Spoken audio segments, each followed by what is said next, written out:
You know, at some point today, we gotta go and cover that garden. Do you want to show everybody the garden today? Good morning, my name is Katie. I am a vegetable gardener here in Central Florida. I live in Zone 9B. Today I'm going to take you on a tour of my garden. So really quick, I want to talk to you guys. Always know your microclimate. So I live in Zone 9B, but one thing about my part of the zone is I live kind of like up in the northern corner of that zone on the coastline. So we tend to get, and we're also at a higher elevation, so we also tend to get a lot colder weather here than they usually actually forecast for in our weather. So I make sure that I check not only the weather for the temperature that it's going to be, you also want to take into consideration how it's going to feel. So the other day, for example, I think on Christmas Eve, it dropped down to about 31 degrees, which is right at your level of freezing. So you possibly could get away with some frost tolerant things not being covered. However, we also had a big storm with a lot of rain and a lot of wind. So that wind and that cold with wet soil from that rain that happened the day before, if you do not cover those varieties, those plants are gonna feel like it's 21 degrees out. So you're probably gonna lose more than you forecasted for. So here in my microclimate, I just put in the extra work and I cover all of my beds. It is a lot of work. But now that we have a good system down, I think this is what's going to work for us for the next 2 months. Usually at the end of February is the last time that we would see any possible freezes here in Central Florida. Mid-March is when I'm going to actually plant out my tomatoes, which would already have been started in the greenhouse. Should have started my tomatoes and peppers about 2 weeks ago.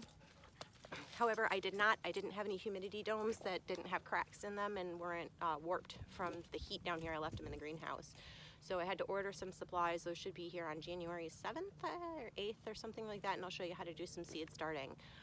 But first thing first, I am going to start getting these beds uncovered, and we're going to see what made it through the frost. Okay guys, so these were my cattle panel trellises, and I had to get a little creative with how I was going to cover these, because these cattle panel trellises go 1 foot into the beds. So what I decided to do was take 2 pieces of sheet plastic, and I just took a binder clip and I just put the clips on down the trellises. The plastic at the bottom is stapled, and then it actually lasted pretty good through that storm. We had some really heavy winds, so I'm surprised. And I think this might be a keeper design here. And then I'm just gonna roll the plastic down, leave it attached to the bed, and then the next time I need to put the plastic back up, all I have to do is put the binder clips up on the trellises and the plants are covered. So, I don't know. If anybody has a better idea than what I did, let me know. I wanna know how it works. So I did a little Christmas thing. This is something that I wanted to do for a little while. These hoses are heavy duty, they are expensive, and they have just been laying all over the garden. They're starting to get kinked, so I wanted to finally get something where we could put these up. Also, this is a perfect location because now I can grab my wand, run into the greenhouse, water everything, and I am not lugging water back and forth from the rain barrel. So this is going to be fantastic. Everything out here is uncovered, and I am going to go ahead and give it a nice drink because these plants haven't been watered in a couple days. They look thirsty. Okay, so I honestly can't figure out why I didn't get a rain wand years ago. This is so much easier than the other hose nozzles we've been using. Great investment.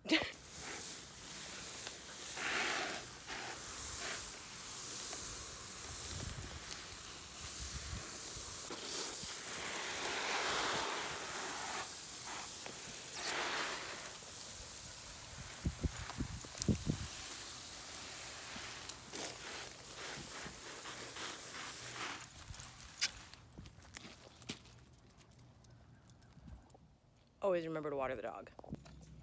Okay, so I am out in the greenhouse. It is pretty toasty in here, and I have the door open. But I have everything uncovered.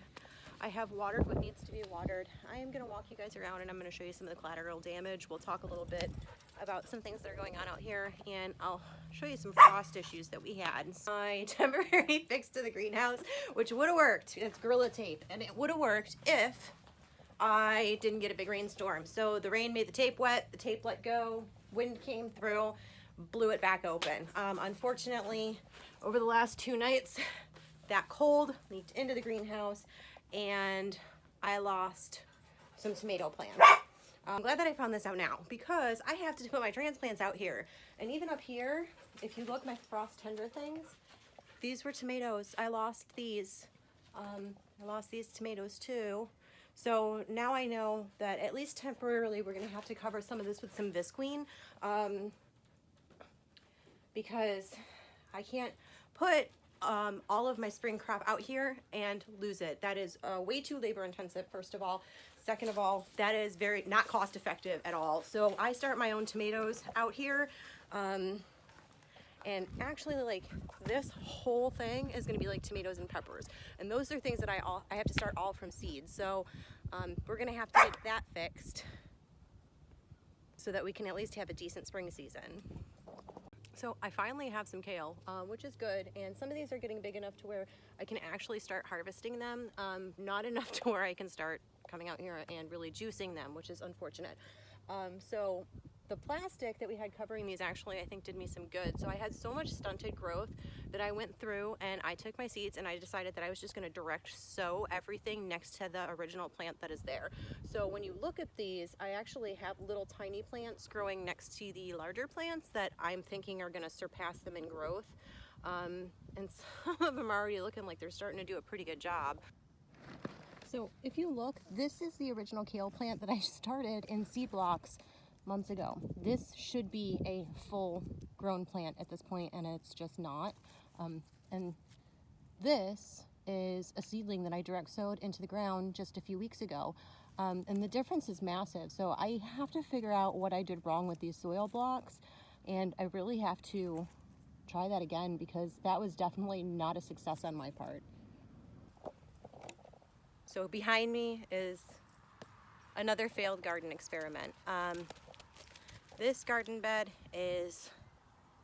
was Broad Windsor fava beans, and I've never grown fava beans before. It obviously didn't work out. There is an issue with fungus in the soil. So I'm just gonna rip these out. These plants are not good, even though they got some really nice roots going on there, don't they? But they keep getting like a bacterial wilt and they keep dying. This is not frost damage. This is a fungal disease.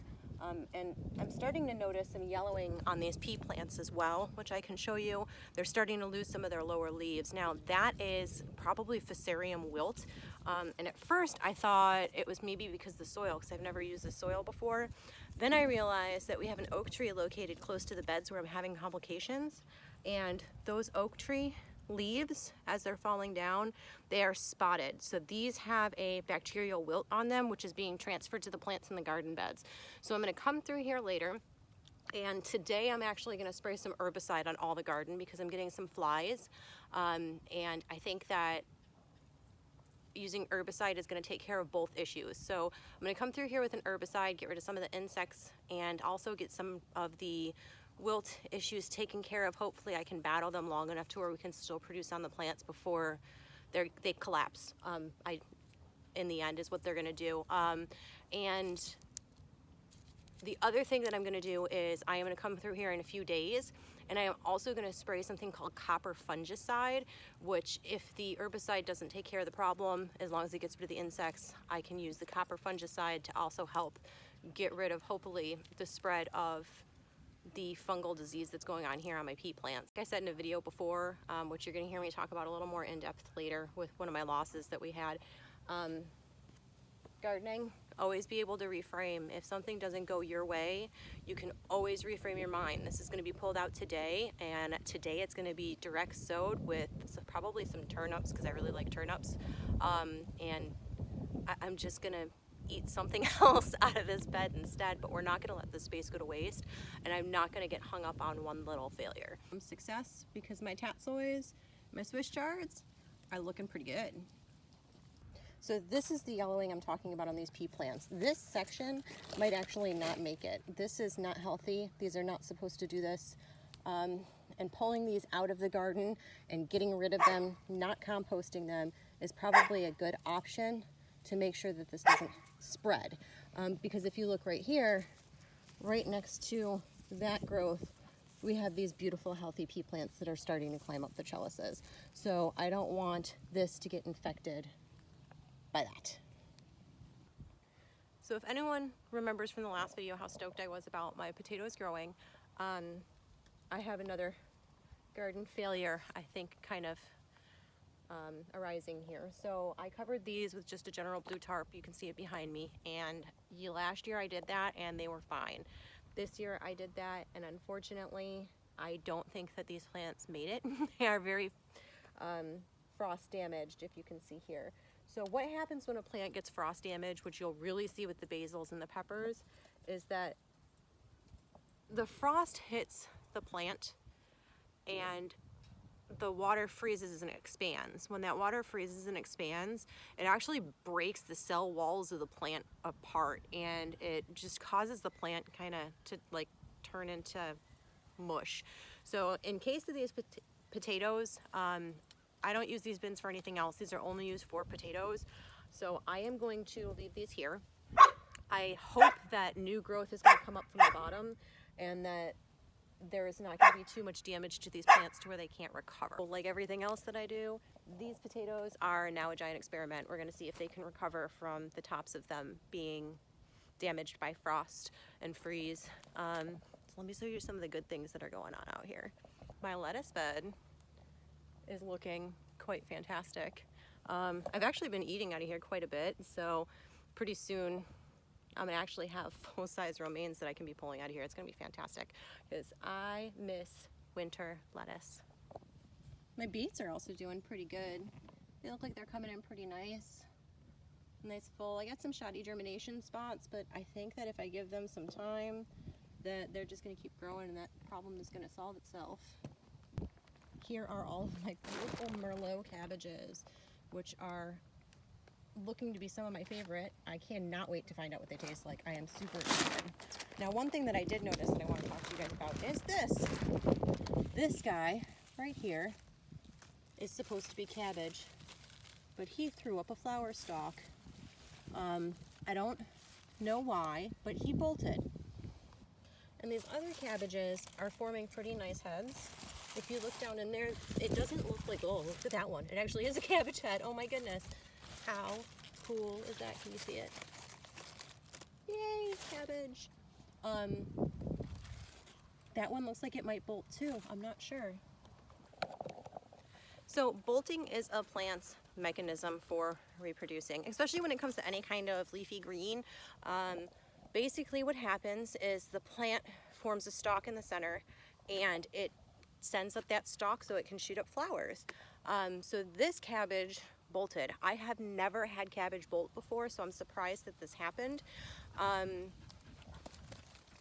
basically, you don't want to eat anything that bolts because it changes where it's putting its sugar content into. So if you're going to eat something that's bolted, usually it's really bitter. If you try to eat lettuce that bolted, it is disgusting. It is really bitter. It's not going to taste very good. I've tried it before, before I knew that that's what happened, and I couldn't figure out why my lettuce always tasted awful. But that's because I was growing it at the wrong time of year. I was trying to eat it when it had this big stalk and stem in the center of it. So now I just know better. Now this cabbage, I don't know why it bolted, but there are several things that cause a plant to bolt. Sometimes it could be extreme changes in the weather. We did have a drop that one day where even though these plants were covered, it went from like 75 degrees to like 30 degrees in a matter of 5 or 6 hours. It was pretty intense when that storm came through. So that severe weather change could have caused it to bolt. The other thing that causes a lot of leafy greens to bolt is sun exposure. And here in Florida, we just have a lot of intense sun. We do have shorter days than a lot of other places, but the intensity of the sun really makes a difference when you're planting leafy greens. Now, that cabbage, that one seed, out of all the other cabbages that were there, just might have had a genetic disposition to bolt quicker. Another thing that can cause things to bolt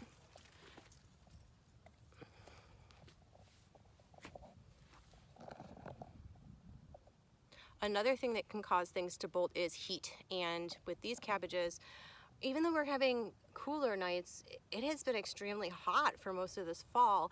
And I'm talking like 85 degrees all the way through November and most of December. So it could have been a heat intolerance too. Cabbages usually don't like too much heat. They don't form a head when it's too hot or humid out. So when you're thinking about bolting, you're going to think about severe temperature changes. You're going to think about too much heat. It could also be too much cold. It could just be genetics. So what I'm actually going to do is I'm going to cut this cabbage out of the garden. I'm going to leave the roots in so they can decompose in the soil, but I'm going to cut that cabbage out of the garden and I'm going to toss it over the fence where the rabbits live, and hopefully they can snack on it and have a little fun. But I am not going to grow that. I am going to cut that out of the garden, and I am going to leave space for those other cabbages to have a little more room to grow. So these little mustards are growing up so fast. This is a variety that I got from Territorial Seeds. This is called Frizzy Lizzie, which is just a purple mustard green, which I'm going to continuously cut the leaves off of and eat.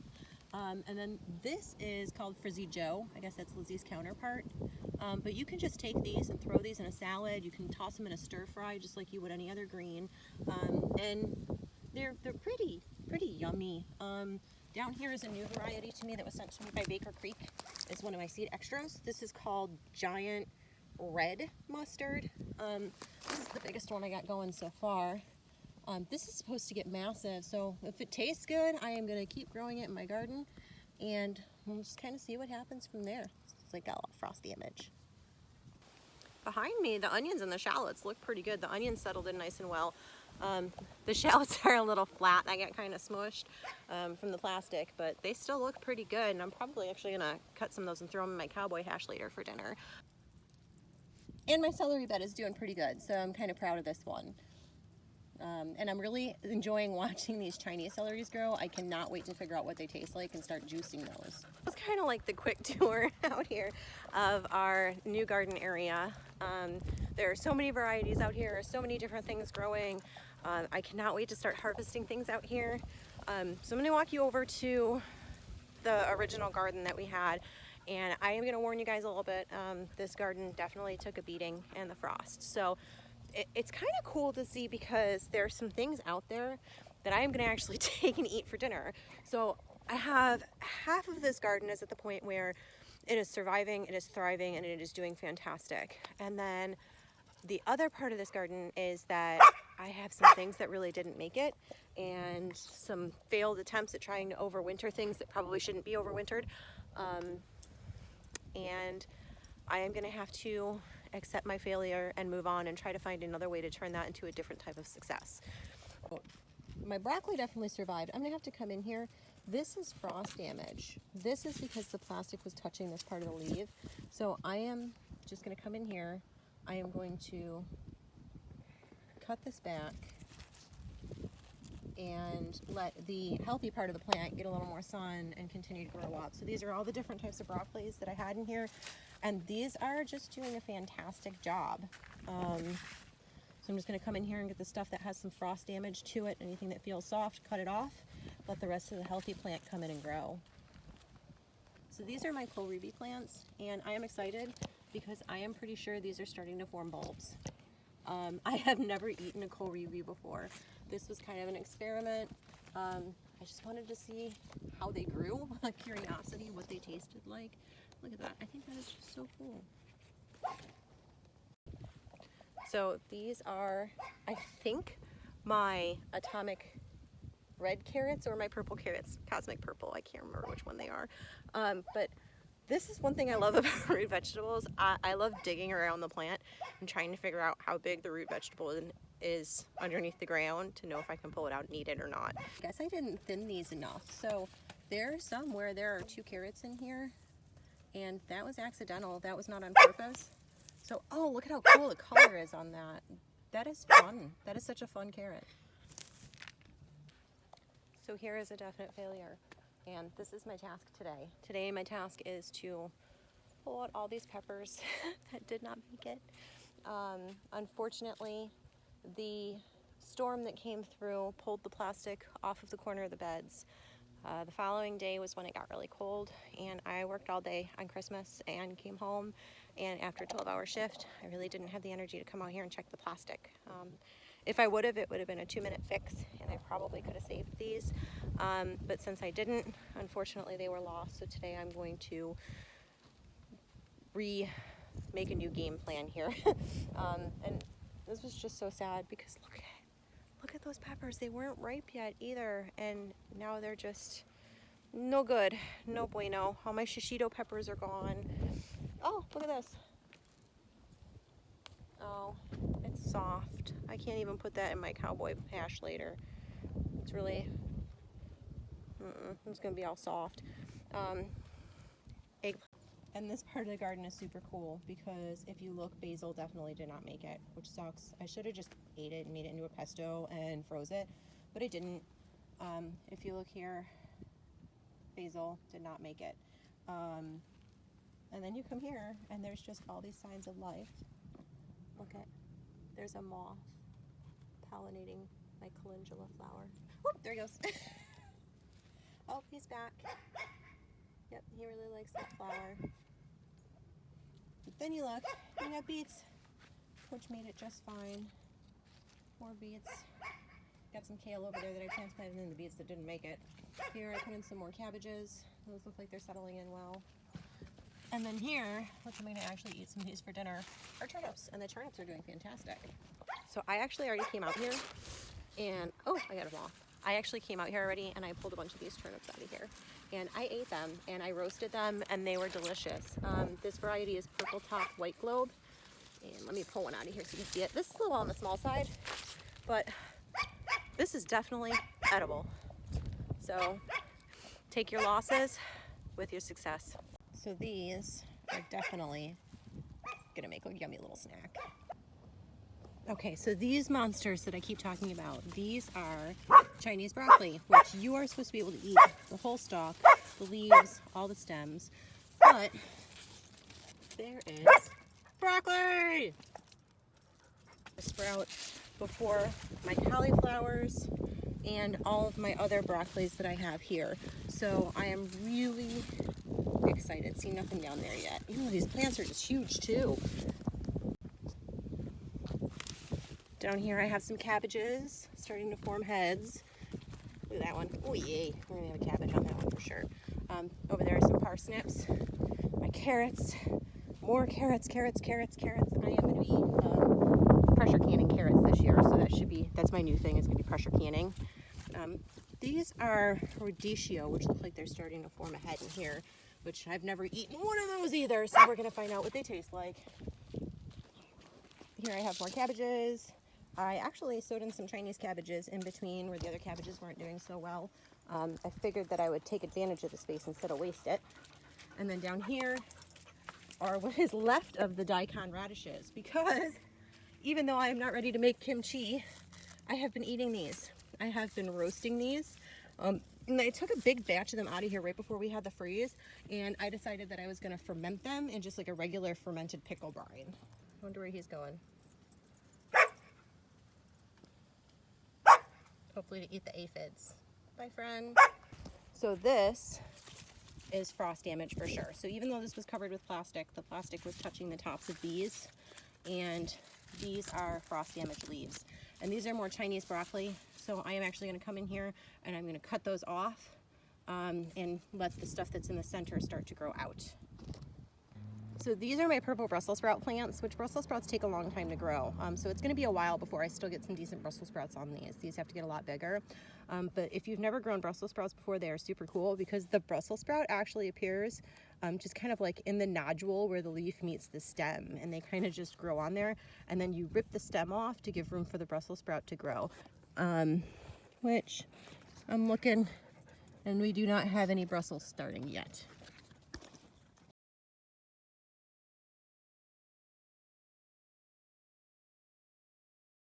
It wasn't doing too good, so I decided that I was just going to throw some more Chinese cabbages back there. They look like they're a little wilted. They got some damage over there from the frost, but I'm just going to take off the stuff that's damaged. Now down here, I have some pretty good looking bok choy. Look at that. The tops, the leaves are a little frost damaged. You can see here and here. That's not going to affect the stem. I can still eat the stalk, just fry it up like some celery.